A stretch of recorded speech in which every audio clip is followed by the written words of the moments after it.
अवधूत चिंतन श्री गुरुदेव दत्त श्री स्वामी समर्थ। मी शीतल तुमच्या सगळ्यांचं चॅनलमध्ये स्वागत करते, नॅचरल सुरुवात करते। मंडळींनो, कितीही प्रयत्न करा, कितीही कष्ट करा, कितीही मेहनत घ्या, तरी सुद्धा आपल्याला यश मिळत नाही। तुम्ही विचार केलाय का मिळत नसेल? तर एकच सांगेल की याच्या मागे एक मूलभूत गोष्ट आहे जी तुम्ही तुमच्या आयुष्यामध्ये दैनंदिन जीवनामध्ये किंवा तुम्ही याच्या अगोदर कधी केली सुद्धा नसेल किंवा खूप कमी वेळेस केली असेल, त्याच्यामुळे तुमच्या यशाच्या मार्गामध्ये खूप सारे अडथळे निर्माण होत आहेत। आणि त्यामुळे तुम्हाला जे काही यश, समृद्धी, सुख किंवा पैसा जे काही तुम्हाला हवं आहे ते तुम्हाला मिळण्यासाठी अडथळे निर्माण होत आहेत तुमच्या आयुष्यामध्ये। आता ती मूलभूत गोष्ट कोणती आहे जी आपण आपल्या आयुष्यामध्ये करणं क्रमप्राप्तच आहे, ती कोणालाही चुकलेली नाही, ती प्रत्येकाला करणं गरजेचं आहे। तरच तुम्ही तुमच्या आयुष्यामध्ये यशस्वी होऊ शकणार आहात। तुम्ही जे काही प्रयत्न, कष्ट, मेहनत करत आहात, तुम्हाला जे अचीव करायचं आहे, जे तुम्हाला मिळवायचं आहे, ते तुम्हाला बिना अडथळे प्राप्त करायचं असेल तर त्यासाठी एक गोष्ट रोज करणं किंवा तुमच्या आयुष्यात तुम्ही ती गोष्ट करणं खूप महत्वाचं आहे।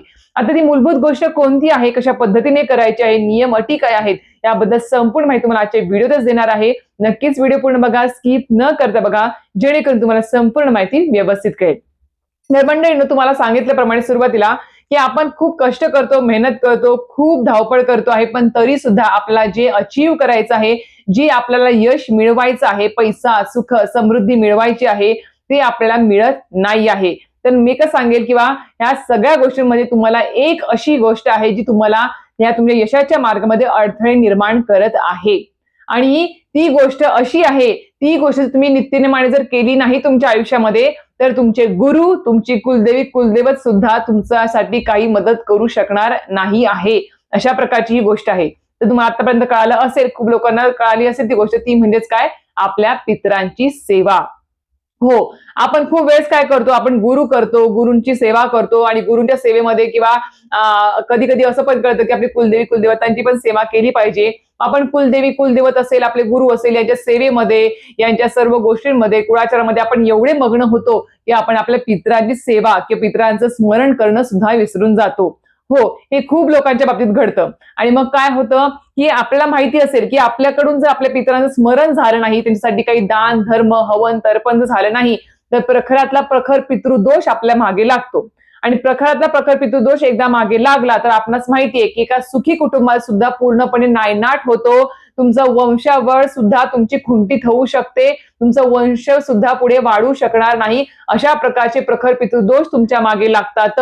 मग प्रखर पितृदोष मागे लागला म्हणजेच काय होतं, नोकरी मनासारखी मिळत नाही, नोकरीमध्ये प्रमोशन मिळत नाही, उद्योगधंदा व्यवसाय ठप्प होऊन जातो, कितीही प्रयत्न करतोय प्रामाणिकपणे पण यश मिळत नाही आहे। मुलांना शिक्षणामध्ये काही अडथळे निर्माण होतात, सोबत विवाह कार्य, शुभ कार्य घरामध्ये घडत नाही, सगळ्यात महत्त्वाचं संतान प्राप्तीचे प्रॉब्लेम्स निर्माण होतात। हेच मी तुम्हाला सांगेल। आणि तुमचे पितर जर नाराज असतील तर खरं सांगते, तुमचे कुलदेवी, कुलदेवत, तुमचे गुरु सुद्धा काही करू शकत नाही। म्हणून आपल्या श्री स्वामी समर्थ महाराजांनी किंवा परमपूज्य गुरुमांनी सांगितलं आहे की बा, तुमच्यासाठी सगळ्यात महत्त्वाचे पहिलं स्थान आहे ते म्हणजे तुमच्या पितरांचं, त्यानंतर इथे कुलदैवत, कुलदेवी, त्यानंतर गुरूंचं स्थान असतं। तर अशा प्रकारे आपले गुरु सुद्धा म्हणतात, तुमचे पितर जर तृप्त असतील, तुमचे पितर जर शांत असतील, समाधानी असतील, त्यांच्या आत्म्यात शांती लाभली असेल, तुम्ही सगळं काही त्यांचं करत असाल, तरच तुमच्या सर्व इच्छा आम्ही पूर्ण करू शकणार आहोत। हे कुलदेवी, कुलदेवत आणि आपले गुरु सांगत असतात। म्हणून सांगते की बा, आपल्या पितरांचं स्मरण करणं खूप गरजेचं आहे। वेळोवेळी त्यांच्या नावाने दान, धर्म करणं सुद्धा खूप गरजेचं आहे। श्राद्ध, पिंड दान असेल किंवा घास ठेवणे, सर्व गोष्टी खूप गरजेचं आहे। आता खूप जणांना माहिती असेल की बा, त्यांच्या पत्रिकेमध्ये किंवा त्यांच्या कुटुंबाला, संपूर्ण कुटुंबाला प्रखर पितृदोष सांगितलेला असतो। हे कधी लागतं, ज्या वेळेस तुम्ही तुमच्या धावपळीच्या युगामध्ये, तुम्ही तुमच्या कुटुंबामध्ये, तुम्ही तुमच्या संसारामध्ये एवढे मग्न होऊन जाता की तुम्हाला पितरांचं स्मरण करणं विसरून जातं, तुम्ही स्मरण सुद्धा करत नाही। खूप लोक काय करतात, एखादी व्यक्ती आपल्या घरातली वारली किंवा देवाघरी गेली की आपण तिथे सगळं काही 13व्यापर्यंत वर्ष श्राद्ध वगैरे सगळं काही व्यवस्थित करतो। वर्ष श्राद्ध सगळं काही झालं, त्या वर्ष श्राद्ध एकदा झालं की त्याच्यानंतर मग त्यांना स्मरणच पडत नाही की आपण आपल्या पितरांसाठी काही केलं पाहिजे। एक वर्ष श्राद्धापर्यंत सगळं काही नित्यनेमाने आपण मासिक असेल, प्रत्येक महिन्याचं वर्ष श्राद्ध असेल, सगळं काही करतो, पण वर्ष श्राद्धानंतर काय, त्यांचं स्मरण किती तुम्ही आतापर्यंत केलं आहे, त्यांच्या नावाने किती तुम्ही दान धर्म केला आहे, त्यांच्या नावाने तुम्ही किती जरी तुम्ही गरजवंतांना जेवण घालणे असेल किंवा घास ठेवणे असेल, अन्नदान करणे असेल, किती तुम्ही केलं आहे, तुम्ही एकदा पडताळून बघा स्वतः। त्यांनी खूप लोकांना वाटतं की बा आम्ही खूप प्रयत्न करतो, कष्ट करतो, प्रामाणिक आहोत, सगळं काही करतो आहे, मग तरी सुद्धा आमच्या घरामध्ये एवढे प्रॉब्लेम्स का निर्माण होतात, आमच्या मागे प्रखर पितृदोष का सारखा सारखा लागतो आहे, हे कशामुळे होत आहे. तर मी एकच सांगेल, फक्त वर्ष श्राद्ध करून मासिक प्रत्येक महिन्याचं जेव घालून हे होत नाही. वर्ष श्राद्ध झाल्यानंतर सुद्धा आपल्या हातून त्यांच्यासाठी काही ना काहीतरी कार्य, त्याचं स्मरण करणं खूप गरजेचं असतं. आता त्यासाठी मी एकच सांगेल तुम्हाला, जर तुमच्या मागे प्रखर पितृदोष जर असेल, तुम्हाला सांगितला असेल, किंवा भविष्य काळामध्ये तुमच्या मागे कधी प्रखर पितृदोष लागू नये तुम्हाला किंवा कुटुंबाला, तर एक गोष्ट नित्यनेमाने रोज करायची आहे, जी मी सुद्धा करते, परमपूज्य गुरुमाऊलींनी सांगितलेली आहे म्हणून सांगते आहे. प्रखर पितृदोष जर दूर करायचा असेल तर मोठमोठे विधी आपल्याला सांगतात, नारायण नागबळी असेल किंवा इतर मोठमोठे विधी सांगतात. तर खूप लोकांनी तेवढी आर्थिक परिस्थिती नसते की तेवढं आपण जाऊन करावं, त्या ठिकाणी जाऊन करावं, शक्य होत नाही. तर मी एकच सांगेल की आपल्या परमपूज्य गुरुमाऊलींनी सांगितले आहे तो विधी म्हणजेच काय, पंचमहायज्ञ. मी खूप व्हिडिओमध्ये पंचमहायज्ञ पंचमहायज्ञ हा शब्द उच्चारलेला आहे, खूप लोकांना कळाला, खूप लोकांना कळाला नाही. तर आजच्या व्हिडिओमध्ये तुम्हाला पंचमहायज्ञ काय आहे ते तुम्हाला कळेल. तर पंचमहायज्ञ जो असतो तो पितरांना समर्पित असतो, जो रोज करायचा असतो. त्या पंचमहायज्ञामध्ये आपल्याला रोज 5 कामं करायची असतात. सगळ्यात प्रथम जे म्हणजे काय, ज्यावेळेस आपण सकाळी सकाळी आपण टिफिनसाठी, डबा भरण्यासाठी किंवा स्वयंपाक करताना जी सगळ्यात आधी आपण चपाती बनवतो, पोळी बनवतो, ती सगळ्यात आधी आपल्या पितरांसाठी बनवायची, कावळ्यासाठी. म्हणजे कावळ्याच्या रूपात आपले पितर येत असतात, तर ती आधी आपली छोटीशी दामटीशी आपल्याला एक छोटीशी चपाती बनवायची असते, पोळी, ती आपल्या पितरांसाठी असते. आणि ती आपल्याला आपल्या अंगणामध्ये, गॅलरीमध्ये त्याचे छान तुकडे करून छान कागदावर एखाद्या प्लेटमध्ये ठेवायचे असतात आपल्याला, पितरांसाठी घास म्हणून. आणि सोबत एक पिण्याचा एका डबक्यामध्ये छोटंसं पाणी वगैरे प्यायचं, ते तुम्ही ठेवायचं असतं. हे झालं पहिलं काम. दुसरं काम असं ते म्हणजेच काय, एक छोटासा रद्दीचा पेपर असतो, कागद असतो, त्याला शुद्ध गाईचं तूप लावायचं, विटाळाचं वापरलेलं उष्ट वाष्ट असं तूप वापरायचं नाही. या गोष्टींसाठी, पितरांसाठी हे कार्य करतो आहे. तर छान शुद्ध गाईचं तूप घ्यायचं आहे, गाईचं किंवा घरातलं असावं, ते थोडंसं बाजूला काढावं, जेणेकरून त्याचे हात आपल्याला विटाळायचे त्याला लागणार नाही.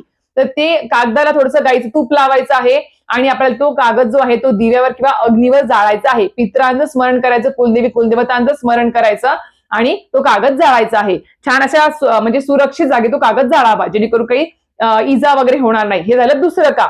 त्याच्यामुळे तिसरं काम जे आहे ते म्हणजेच काय, आपल्या घरामध्ये ज्यावेळेस दिवसभरामध्ये एखादा लहान मुलगा, कोणी वयस्कर व्यक्ती, कोणी पै पाहुणा आला किंवा कोणी नाहीच आलं, तर अंगणामध्ये वगैरे मुलं खेळत असतात किंवा कोणीतरी असतं, ज्या पाणी देणे असेल, खाऊ देणे असेल, चॉकलेट देणे असेल किंवा एखाद्याला चहा वगैरे चहा पाणी करणे असेल, या सर्व गोष्टीमध्ये एक गोष्ट दिवसभरात झालीच पाहिजे. त्याला म्हणायचं आपलं हे तिसरं काम झालं पंचमहायज्ञातलं. चौथं काम जे आहे ते आपल्या घरातल्या एखाद्या कोपऱ्यामध्ये बघा, कुठेतरी असा कोपरा असेल जिथे मुंग्या वगैरे येत असतील, काळ्या वगैरे, किंवा नसेल जरी येत तरी सुद्धा आपल्या घरातल्या एका कोपऱ्यामध्ये चिमीटभर साखर, या 2 चिमटीत जेवढी बसेल तेवढी साखर आपल्या कोपऱ्यात टाकायची आहे, पितराचं स्मरण करून. हे झालं चौथं काम. 5वं काम काय, जर तुमच्या दारात गाय येत असेल तर गाईला चपाती खाऊ घालणे, चारा खाऊ घालणे असेल ते करावं. गाय येत नसेल, गाई भेटत नसेल, तर सरळ सरळ आपण आपल्या जवळच्या दिंडोबा स्वामी समर्थ केंद्रामध्ये बघा, गो संवर्धनासाठी एक म्हणजे दानपेटी असते, तिथे तुम्ही दान करू शकता किंवा तुम्ही पैसे दान करा. महिनाभराची एक दास काय असेल ते तुम्ही यथाशक्ती तुमच्या मर्जीप्रमाणे, आणि तुमच्या नावाने त्या गोशाळेमध्ये तुमचे चारा खाऊ घातला जातो किंवा त्यांच्या संवर्धनासाठी तो पैसा वापरला जातो. अशा प्रकारे ही 5 कामं आपल्या हातून झालीच पाहिजे. रोज नित्यनेमाने 5 कामं करावी.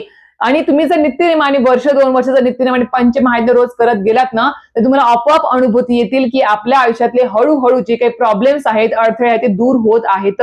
हे तुम्हाला जाणवायला सुरुवात होईल आणि खूप प्रभावी आहे पंचमहायज्ञ. जर तुम्हाला नारायण नागबळी सारखे मोठमोठे विधी करणं शक्य नसेल तर पंचमहायज्ञ रोज करावं.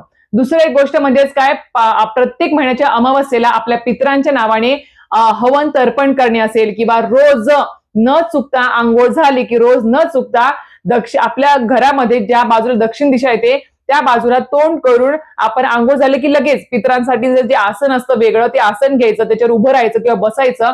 महिला सुद्धा करू शकतात आणि पुरुष सुद्धा करू शकतात. तर दक्षिण दिशेला तोंड करून हात जोडून आपल्याला नित्यसेवेच्या पोथीमध्ये मागच्या बाजूला पितृसेवा दिलेली आहे, त्यामध्ये पितृदृष्टीकारक स्तोत्र दिलेलं आहे आणि बाह्य शांती सुक्त दिलेलं आहे. ते दोन्ही स्तोत्र जे आहे ते हात जोडून आपल्याला पठण करायचे आहे, तर रोज न चुकता करून बघा. बघा किती छान फरक पडेल. 6 महिन्यात तुम्हाला अनुभूती आल्याशिवाय राहणार नाही. हे झालं रोज शक्य नाही तर प्रत्येक महिन्याच्या अमावस्येला तरी तुम्ही हवन तर्पण करा आणि सोबतच हे पितृस्तुष्टीकारक स्तोत्र जे आहे, स्तुती जे आहे ते तुम्हाला स्तोत्र जे आहे ते तुम्हाला पठण करायचं आहे अमावस्येला तरी. सोबत प्रत्येक महिन्याच्या अमावस्येला पितरांच्या नावाने हिरण्य दान द्यायला सुद्धा सुरुवात करा. एक प्रकारे दान दिल्याचं आपल्याला पुण्य लाभतं. आता अमावस्या तिथी आपणास माहिती की पितरांना समर्पित असते, त्यामुळे त्यांच्या नावाने आपली अमावस्या तिथी सुरू झाल्यापासून ते संपेपर्यंत दुपारी 12 ते 2चा जो टायमिंग असतो त्या टायमिंग मध्ये अमावस्या तिथी असायला पाहिजे. आणि त्या टायमिंग मध्ये आपण आपल्या जवळच्या एखाद्या मंदिरात जाऊन पुजारी असतील, ब्राह्मण असेल, त्यांना तुम्ही 11 रुपये दक्षिणा, यथाशक्ती दक्षिणा तुम्ही देऊ शकता. पावशेर पेढे, एक जानव जोड, हे 3 गोष्टी तुम्हाला ब्राह्मणाला आणि पुजाऱ्याला दान द्यायची आहे. त्याला हिरण्य दान म्हणतात. तुम्ही हे करून बघा, याने सुद्धा खूप छान अनुभूती आलेली आहे. खूप लोकांना प्रत्येक महिन्याच्या अमावस्येला माझे सासरे सुद्धा हे हिरण्यदान देत असतात. त्यामुळे तुम्ही सुद्धा ही प्रथा चालू करा बघा, खूप छान अनुभूती येईल तुम्हाला. पितरांच्या आत्म्यात शांती लाभते, त्यांचा आशीर्वाद आपल्याला लाभत असतो आणि त्यांच्या नावाने काहीतरी आपण करतो आहे, ही सगळ्यात मोठी गोष्ट असते. कारण की ज्यांच्यामुळे आपण आज आहोत त्यांच्यासाठी काहीतरी करणं खूप गरजेचं आहे. आपल्यासाठी त्यांचं स्मरण करणं गरजेचं आहे. जर आपण त्यांच्यासाठी काही केलं नाही तर खरं सांगते प्रखर पितृदोष आपल्या मागे लागतो. ते जर एकदा नाराज झाले आपले पितर तर कुठलीच गोष्ट तुमच्या आयुष्यात चांगली घडत नाही. तुम्ही किती हातपाय मारा, किती डोकं आपटा, काही सुद्धा तुमच्या आयुष्यात चांगलं होणार नाही आहे. म्हणून सांगते आहे, इकडे तिकडे काही करण्यापेक्षा आपण हे पंचमहायज्ञ असेल, जे काही तुम्हाला तो गोष्ट सांगितलं ते करणं गरजेचं आहे. सोबतच तुम्हाला सांगितलं प्रत्येक म्हणजे अमावस्येला दुपारी 12 वाजता पितरांसाठी दही भाताचा घास ठेवणे असेल, त्यांच्या नावाने गरजवंतांना दान धर्म करणे असेल, या सर्व गोष्टी करत चला. फक्त वर्षभरातून आपण जे काही पितृपक्ष येतो, पितृपंधरवाडा, त्याच वेळेस आपण या सर्व गोष्टी करावं, त्यांना श्राद्ध घालावं. एवढंच नसतं, वर्षभर आपल्यातून त्यांच्या नावाने जर सेवा घडली तर उत्तरोत्तर तुमची एवढी प्रगती होईल तुमची, तुमच्या कुटुंबाची, की तुम्ही विचार सुद्धा केला नसेल. आणि पित्र जर तुमचे पितर जे आहेत ते तुमचे संतुष्ट असतील, त्यांच्या आत्म्यात शांती लाभत असेल, ते प्रसन्न असतील, तर ते तुमचे कुलदेवी, कुलदैवत, तुमचे गुरु, तुम्ही त्यांची जी काही सेवा करता आहात ते सगळी काही फळाला येत असते. म्हणून सांगते आहे किंवा आधी आपल्या पितरांसाठी सगळ्या गोष्टी करायला सुरुवात करा. त्यांना आधी त्यांच्या आत्म्यात शांती लाभू द्या, त्यांना प्रसन्न ठेवा, त्यांचं स्मरण करत चला. मग तुमचे कुलदेवी, कुलदैवत आणि तुमचे गुरु आणि इष्टदेवता सगळं काही तुमच्या मनासारखं सर्व गोष्टी तुम्हाला देत राहतील. तर अशा प्रकारे या सर्व गोष्टी करणं खूप गरजेचं आहे. आता तुम्ही म्हणताल की ताई आमचे कोणी अजून वारलेलं नाही, सगळे काही आहेत अजून, तर आम्ही कसं करावं? तर मी एकच सांगेल, जिवंत तुमच्या घरामध्ये जे तुझे सासू सासरे आहे, आजी आहे, पणजी आहे, जे कोणी असेल, आई वडील असेल, त्यांच्या हयातपणे जिवंतपणेच त्यांची सेवा करायला सुरुवात करा. भले ते कसेही असतील. आता भले ते थोडंफार कोणाच्या घरात खटके उडत नाही, कोणाच्या घरात भांडं लागत नाही, प्रत्येकाच्या घरात हे चालूच असतं. छोटे मोठे काहीतरी कुरकुरे होत असतात, पण तरी सुद्धा आपल्याला हे ते जोपर्यंत आहेत तोपर्यंत तरी का होईना आपण त्यांच्या आवडीचं त्यांना खाऊ घालणे असेल, त्यांना थोडासा मानपान देणे असेल, त्यांच्या मनासारख्या गोष्टी करणे असेल, त्यांचा सांभाळ करणे असेल, त्यांच्या आजारपणात त्यांची विचारपूस करणे असेल, ह्या सर्व गोष्टी करायला सुरुवात करा. ते आहेत तोपर्यंत. आता ते गेल्यानंतर एखादी व्यक्ती देवाघरी गेल्यावर किंवा ती वारल्यानंतर तर आपण खूप काही करतो, खूप पंचपक्वानांचा बेत ठेवतो, आपण भजन मन ठेवतो, कीर्तन ठेवतो, खूप काही गोष्टी करतो. पण ते जिवंत असतानाच त्यांच्यासाठी आपण खूप काही जर केलं तर विचार करा, तुमच्या मागे कधी प्रखर पितृदोष लागू शकेल का? तर नाही. त्यांचा फक्त आशीर्वादच तुम्हाला लाभेल. म्हणून ते जिवंत आहेत तोपर्यंत सगळं काही त्यांच्यासाठी चांगलं करत चला. थोडा कमीपणा घेतला तर काही होत नाही. थोडा कमीपणा घेऊन भले ते कसे असतील थोडंफार दुर्लक्ष करा, पण समजा की लहान बाळ आणि वयस्कर व्यक्ती हे समान असतात. थोडाफार हट्टीपणा, थोडाफार ते म्हणजे रागिष्टपणा करतातच. आपण फक्त सांभाळून घ्यायचं असतं, बस एवढंच आहे. जेणेकरून कसं होतं, आपल्या मुलांवर पण संस्कार होतात की चला बा, आपण आपले आई वडील पण आजोबा आजीचं करतायत किंवा ते करतात, मग ते सुद्धा तुमचं पुढे जाऊन करतील, सर्व काही चांगलं करतील. तुम्ही जर काही केलं तर ते तरी तुमचं करतील का? भविष्य का? प्रत्येकाला म्हातारपण येणार आहे. तुम्ही काय, मी काय, सगळ्याला म्हातारपण येणार आहे. म्हणून ह्या सर्व गोष्टींची काळजी घेणं गरजेचं आहे. आणि ही गोष्ट खूप महत्वाची, मी खरंच सांगते, विनंती आहे की रोज पंचमहायज्ञ करा. प्रत्येक महिन्याच्या अमावस्येला जे गोष्टी सांगितल्या ते करत चला. बघा, तुम्हाला हळूहळू अनुभूती येणार म्हणजे येणार. आणि मग तुम्ही ज्या काही गुरूंच्या तुमच्या जे काही पारायण, जे काही मोठमोठे पारायण, सेवा, संकल्पयुक्त सेवा जे काही करता, व्रत वैकल्य, ते सगळे काही फळाला येणार म्हणजे येणार, 100% येणार. तर अशा प्रकारे संपूर्ण माहिती सांगितली आहे. व्हिडिओ आवडला असेल तर नक्कीच थोडं लाईक, शेअर, सबस्क्राईब करायला विसरू नका. श्री स्वामी समर्थ.